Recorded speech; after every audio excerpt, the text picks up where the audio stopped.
A poll tax is a tax of apportioned, fixed amount applied to an individual in accordance with the census. Head taxes were important sources of revenue for many governments from ancient times until the 19th century.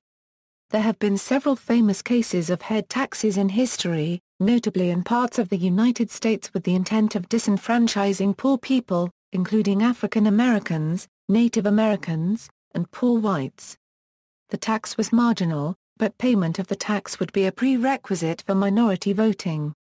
In the United Kingdom, poll taxes were levied by the governments of John of Gaunt in the 14th century, Charles II in the 17th and Margaret Thatcher in the 20th century. The word poll is an English word that once meant head and still does, in some specialized contexts, hence the name poll tax for a per-person tax. In the United States, however, the term has come to be used almost exclusively for a fixed tax that had to be paid in order to vote. Mosaic law, as prescribed in Exodus, Jewish law imposed a poll tax of half shekel, payable by every man above the age of 20. Exodus 30:11-16, 11 And the Lord spake unto Moses, saying, 12 When thou takest the sum of the children of Israel after their number, then shall they give every man a ransom for his soul unto the Lord, when thou numberest them. That there be no plague among them, when thou numberest them. 13 This they shall give, every one that passeth among them that are numbered, half a shekel after the shekel of the sanctuary, and half shekel shall be the offering of the Lord. 14 Every one that passeth among them that are numbered, from 20 years old and above, shall give an offering unto the Lord. 15 The rich shall not give more, and the poor shall not give less than half a shekel, when they give an offering unto the Lord, to make an atonement for your souls. 16 And thou shalt take the atonement money of the children of Israel, and shalt appoint it for the service of the tabernacle of the congregation. That it may be a memorial unto the children of Israel before the Lord, to make an atonement for your souls. The money was designated for the tabernacle in the Exodus narrative and later for the upkeep of the Temple of Jerusalem. Priests, women, slaves and minors were exempted, although they could offer it voluntarily. Payment by Samaritans or Gentiles was rejected.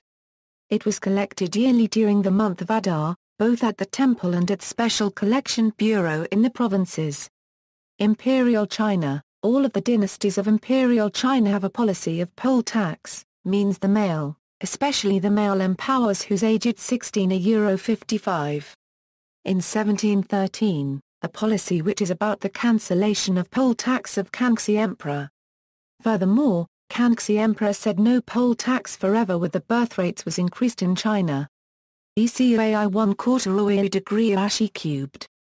The influence of this policy is the population change of China about 100 millions in 1682 to 400 millions in 1912. Roman Empire. The ancient Romans imposed a tributum capitis as one of the principal direct taxes on the peoples of the Roman provinces. In the Republican period, poll taxes were principally collected by private tax farmers, but from the time of Emperor Augustus, the collections were gradually transferred to magistrates and the senates of provincial cities. The Roman census was conducted periodically in the provinces to draw up and update the poll tax register. The Roman poll tax fell principally on Roman subjects in the provinces, but not on Roman citizens. Towns in the provinces who possessed the jus Italicum were exempted from the poll tax. The 212 Edict of Emperor Caracalla, which formally conferred Roman citizenship on all residents of Roman provinces, did not however exempt them from the poll tax. The Roman poll tax was deeply resented. Tertullian bewailed the poll tax as a badge of slavery and it provoked numerous revolts in the provinces. Perhaps most famous is the Zealot Revolt in Judea of 66 AD. After the destruction of the temple in 70 AD, the emperor imposed an extra poll tax on Jews throughout the empire, the fiscus judaicus, of 2 denarii each. The Italian Revolt of the 720s, organized and led by Pope Gregory II, was originally provoked by the attempt of the Constantinople Emperor Leo III the Isaurian to introduce a poll tax in the Italian provinces of the Byzantine Empire in 722, and set in motion the permanent separation of Italy from the Byzantine Empire. When King Aistulf of the Lombards availed himself of the Italian descent and invaded the Exarchate of Ravenna in 751, one of his first acts was to institute a crashing poll tax of 1 gold solidus per head on every Roman citizen. Seeking relief from this burden, Pope Stephen II appealed to Pin short of the Franks for assistance, that led to the establishment of the Papal States in 756. Islamic law. Jizya is a poll tax imposed under Islamic law on non-Muslims, specifically, the dhimmi. The tax is levied on free-born able-bodied men of military age. The poor are exempt, as well as those who are not independent or wealthy, such as slaves, women, children, the old, the sick, monks and hermits. There are several legal rationales for the jizya. The common argument is that jizya was a fee in exchange for the dhimma. Other rationales assume such rights were every person's birthright, and the imposition of jizya on non-Muslims similar to the imposition of zakat on Muslims. Although jizya is designated as a poll tax, its assessment and collection is often qualified by income. For instance, Amr ibn al-As, after conquering Egypt, set up a census to measure the population for the jizya, and thus the total expected jizya revenue for the whole province, but organized the actual collection by partitioning the population into wealth classes, so that the rich paid more and the poor less jizya of the total sum. Elsewhere, it is reported customary to partition into 3 classes, for example 48 dirhams for the rich, 24 for middle class and 12 for the poor. In 1855, the Ottoman Empire abolished the jizya tax, as part of reforms to equalize the status of Muslims and non-Muslims. It was replaced, however, by a military exemption tax on non-Muslims, the Bedel-i-Askeri. England and Scotland, the poll tax was essentially a lay subsidy to help fund war. It had first been levied in 1275 and continued, under different names, until the 17th century. People were taxed a percentage of the assessed value of their movable goods. The percentage varied from year to year and place to place, and which goods could be taxed differed between urban and rural locations. Churchmen were exempt, as were the poor, workers in the Royal Mint, inhabitants of the Cinque Ports, tin workers in Cornwall and Devon, and those who lived in the Palatinate counties of Cheshire and Durham. 14th century the Hilary Parliament, held between January and March 1377, levied a poll tax in 1377 to finance the war against France at the request of John of Gaunt who, since King Edward III was mortally sick, was the de facto head of government at the time. This tax covered almost 60% of the population, far more than lay subsidies had earlier. It was levied 2 more times after 1377, in 1379 and 1381. Each time the taxation basis was slightly different. In 1377, every lay person over the age of 14 years who was not a beggar had to pay a groat to the crown. By 1379 that had been graded by social class, with the lower age limit changed to 16, and to 15 2 years later. The levy of 1381 operated under a combination of both flat rate and graduated assessments. The minimum amount payable was set at 4d, however tax collectors had to account for a 12d head mean assessment. Payments were therefore variable. The poorest in theory would pay the lowest rate with the deficit being met by a higher payment from those able to afford it. The 1381 tax has been credited as one of the main reasons behind the Peasants' Revolt in 1380, due in part to attempts to restore feudal conditions in rural areas. 17th century the poll tax was resurrected during the 17th century, usually related to a military emergency. It was imposed by Charles I in 1641 to finance the raising of the army against the Scottish and Irish uprisings. With the restoration of Charles II in 1660, the Convention Parliament of 1660 instituted a poll tax to finance the disbanding of the new model army. The poll tax was assessed according to rank, for example dukes paid £100, earls £60, knights £20, esquires £10. Eldest sons paid 2/3 RDS of their father's rank, widows paid 1/3 of their late husband's rank. The members of the livery companies paid according to company's rank. Professionals also paid differing rates, for example physicians, judges, advocates, attorneys, and so on. Anyone with property paid 40 shillings per a £100 earned, anyone over the age of 16 and unmarried paid 12 pence and everyone else over 16 paid 6 pence. The poll tax was imposed again by William and Mary in 1689, reassessed in 1690 adjusting rank for fortune, and then again in 1691 back to rank irrespective of fortune. The poll tax was imposed again in 1692, and one final time in 1698. A poll tax was imposed on Scotland between 1694 and 1699. As the greater weight of the 17th century poll taxes fell primarily upon the wealthy and powerful, it was not too unpopular. There were grumblings within the taxed ranks about lack of differentiation by income within ranks. Ultimately, it was the inefficiency of their collection, what they brought in routinely fell far short of expected revenues, that prompted the government to abandon the poll tax after 1698.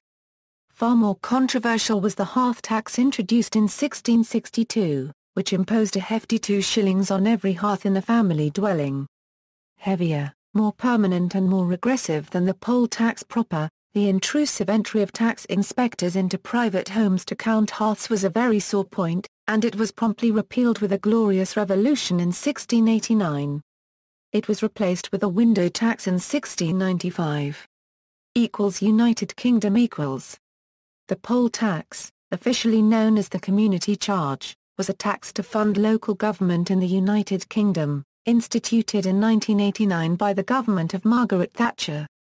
It replaced the rates that were based on the notional rental value of a house. The abolition of rates was in the manifesto of Thatcher's Conservative Party in the 1979 general election, and the replacement was proposed in the Green Paper of 1986, paying for local government based on ideas developed by Dr. Madsen Paree and Douglas Mason of the Adam Smith Institute. It was a fixed tax per adult resident, but there was a reduction for those with lower household income. Each person was to pay for the services provided in their community. This proposal was contained in the Conservative Manifesto for the 1987 general election. The new tax replaced the rates in Scotland from the start of the 1989/90 financial year, and in England and Wales from the start of the 1990/91 financial year. The system was unpopular. Many thought it shifted the tax burden from the rich to the poor, as it was based on the number of people living in a house rather than on the house's estimated price.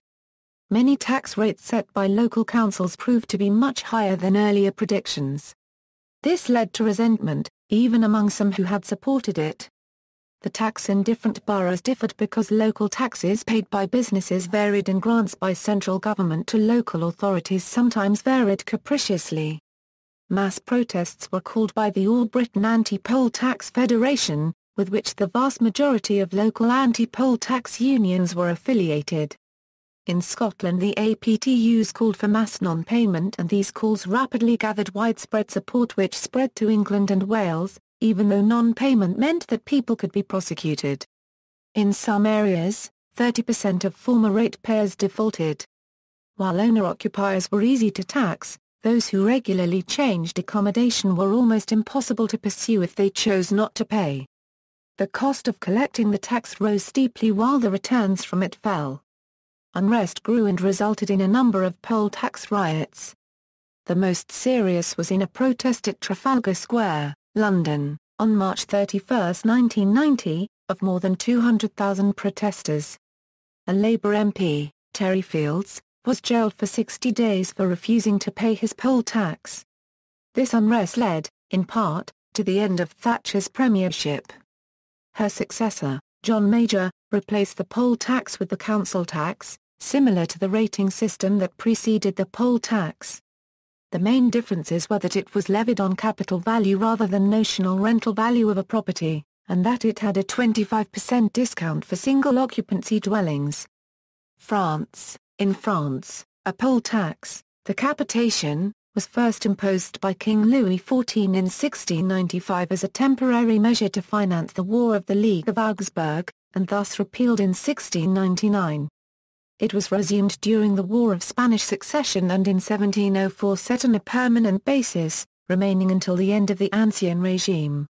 Like the English poll tax, The French capitation tax was assessed on rank euro for taxation persons. French society was divided in 22 classes, with the Dauphin paying 2,000 livres, princes of the blood paying 1,500 livres, and so on down to the lowest class, composed of day labourers and servants, who paid 1 livre each. The bulk of the common population was covered by 4 classes, paying 40, 30, 10 and 3 livres respectively. Unlike most other direct French taxes, nobles and clergy were not exempted from capitation taxes. It did, however, exempt the mendicant orders and the poor who contributed less than 40 sous. The French clergy managed to temporarily escape capitation assessment by promising to pay a total sum of 4 million livres per annum in 1695, and then obtained permanent exemption in 1709 with a lump sum payment of 24 million livres.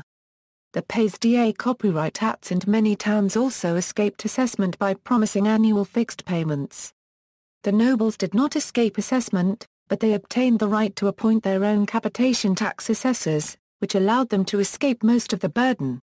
Compounding the burden, the assessment on the capitation did not remain stable. The Pays des personnel secured the ability to assess the capitation tax proportionally to the taille, which effectively meant adjusting the burden heavily against the lower classes. According to the estimates of Jacques Necker in 1788, the capitation tax was so riddled in practice, that the privileged classes were largely exempt, while the lower classes were heavily crushed. The lowest peasant class, originally assessed to pay 3 livres, were now paying 24, the second lowest, assessed at 10 livres, were now paying 60 and the third lowest assessed at 30 were paying 180.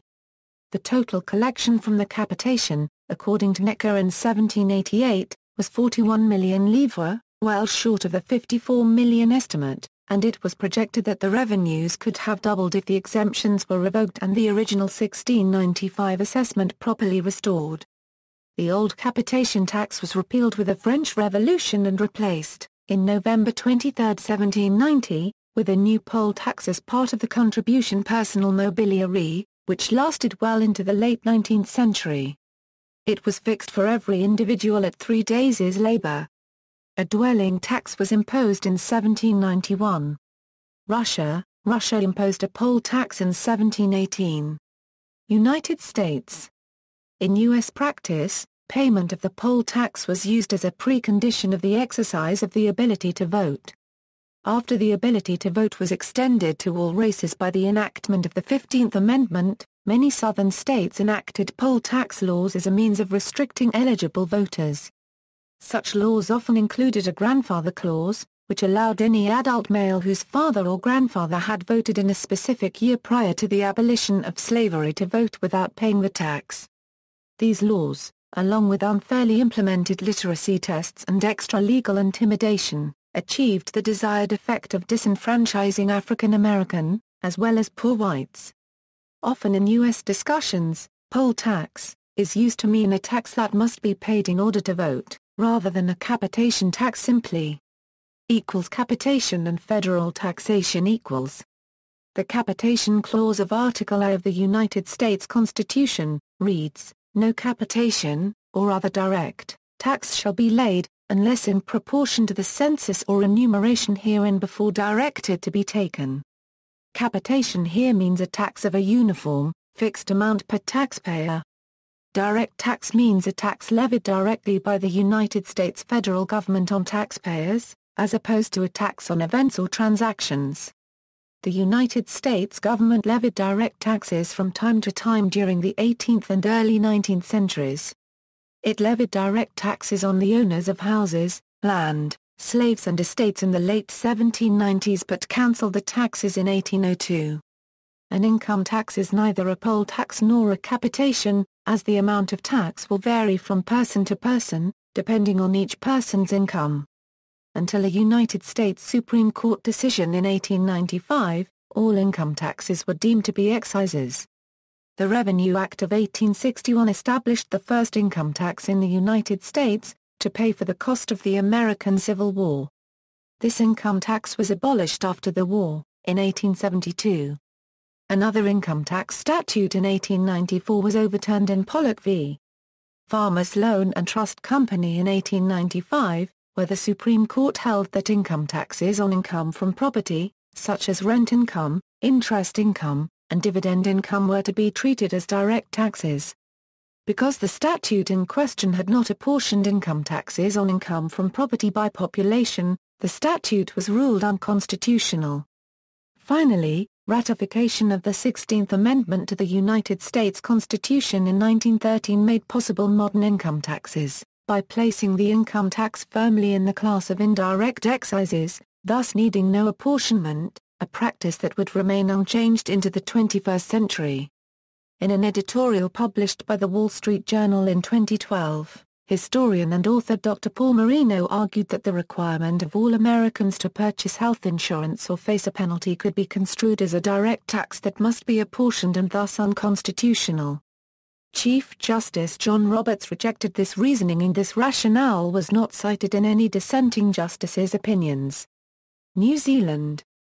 The numbers of the Chinese immigration went from 20,000 a year to 8 people after the government imposed head tax. New Zealand imposed a poll tax on Chinese immigrants during the 19th and early 20th centuries. The poll tax was effectively lifted in the 1930s following the invasion of China by Japan, and was finally repealed in 1944. Prime Minister Helen Clark offered New Zealand's Chinese community an official apology for the poll tax on February 12, 2002. See also, hot tax, fixed tax, disfranchisement after Reconstruction era. Corva Copyright E. References, Manan Islamic Economics, Theory and Practice, pages 247, Statutes of the Realm, Vol. B, pages 207-225, Vidal-Nicotte, Pierre. The Collins Atlas of World History. Great Britain, William Collins Sons and Company Limited, pages 178. ISBN 0002177765. http www.crmvet.org Lytham HTM, United States Department of State. The Constitution of the United States of America with explanatory notes. U.S. Department of State website. United States. Archived from the original on May 14, 2008. Retrieved May 18, 2008. United States Department of the Treasury. History of the U.S. tax system. U.S. Treasury Department, Education Fact Sheets, Taxes. United States. Retrieved August 4, 2009. Brashaba v. Union Pacific R Company, 240 U.S. 1-inch. Find Law, Supreme Court. Find Law. Stanton v. Baltic Mining Company, 240 U.S. 103 inches. Find Law, Supreme Court. Find Law. Paul Marino, A Short History of Congress's Power to Tax, The Wall Street Journal. The Wall Street Journal. Dow Jones and Company. New Zealand Office of Ethnic Affairs. Chinese poll tax in New Zealand, formal apology. New Zealand Department of Internal Affairs.